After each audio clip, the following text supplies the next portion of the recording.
Bismillahirrohmanirrohim. Alhamdulillah. Assalatu vassalamu ala rasulillah. Amma ba'd. Bugungi kunda har bir sohaning o'zining qahramoni bor.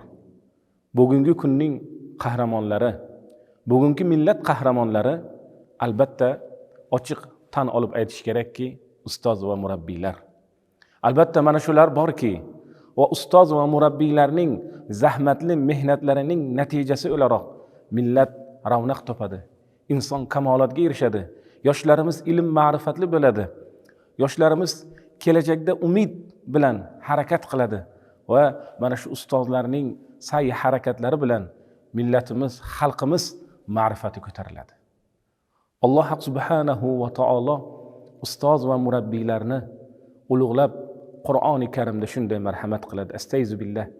Yarfa'illahu allazina amanu minkum vallazina utul ilma darajat. Sizlardan iymon keltirgan va ilm ato qilganlarni darajalarini ko'tardik deb marhamat qiladi. Haqiqatdan ham Alloh taolo ulamolarni, ustozlarni, murabbiylarni shunchalik ulug' bir darajatlar bilan siylaganki, albatta buni aytish, buni so'zlash til ojizlik qiladi.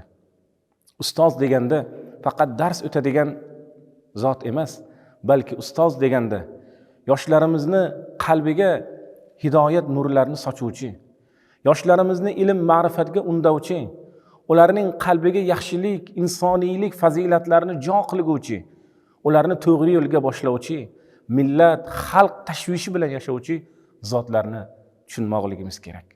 Ta'lim va tarbiya bu bamisoli bir ikki qanot. Ustoz va murabbiylar esa ana shu ta'lim va tarbiyani xalqimiz, millatimiz, yurtimiz, mu'min musulmonlarimiz uchun mana shu bamisoli ikki qanotdek yoshlarimizga dalda bo'lib kelayotgan zotlar hisoblanadi. Ta'lim bu ilm beriladi. Bir sohaning yetuk mutaxassisi bo'lib yetishtiradi. Tarbiyada esa ustoz va murabbiylar insoniylik fazilati, go'zal xulq, chiroyli axloqlarni yoshlarimizga singdirib, vatanga sadoqat, yurtga muhabbat kabi insoniylik fazilatlarini yo'g'radi. Albatta, ustozlar ularning sha'nlari bilan, ularning qiymatlari juda ham yuksak. Payg'ambarimiz sallallohu alayhi va sallam o'zlarining muborak bir hadislarida shunday marhamat qiladilar. Qala Rasululloh sallallohu alayhi va sallam: "Innalloha va malaikatahu va ahlas samawati wal arzin hatta an-namlatu fi juhriha wa hatta al-hut la yusalluna ala muallimin nasil khayr." Alloh taolo uning farishtalari, yer osmondagi barcha mavjudot va mahluqotlar, hatto dengizdagi baliqlardan tortib inidagi chumolilargacha insonlarga yaxshilik o'rgatadigan, insonlarga ta'lim va tarbiya beradigan ustoz va murabbiylar haqiga duoda bo'ladilar, istig'forda bo'ladilar deb marhamat qiladilar. Ustozlar ana shunday fazilat sohiblariki, ularni qadrlamoq, ularni e'zozlamoq nechog'lik ayni saodat hisoblanadi. Hazrat Navoiyning bir baytlari bor, aytadilarki: "Haq yo'lda kim senga bir harf o'rgatmish ranj ila, aylamak oson emas uning haqqin minganj ila."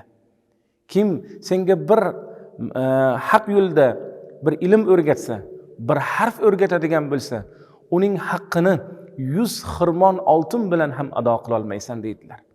Ustozlar ana shunday sharafli, bizlarga ta'lim bergan, bizlarga ilm o'rgatgan, bizlarga bir harf o'rgatgan zotlar ana shunday sharafli, ana shunday ulug' maqom va martabaga ega bo'lgan zotlar hisoblanadi. Alloh taolo ustoz va murabbiylarni hamisha salomat aylasin. Parvardigori olam mana shunday ulug' kun, muborak kun arafasida turibmiz. Barcha ustoz va murabbiylarni, millatning mash'ali bo'lgan, millat charog'i bo'lgan ustozlarni salomat qilib, Parvardigor yurtimiz, xalqimiz tinchlikda, osudalikda, uning taraqqiyoti yo'lida birgalikda kamarbasta bo'lib xizmat qilishlikni Alloh hammamizga nasib aylasin. Assalomu alaykum va rahmatullohi ta'ala va barakotuh.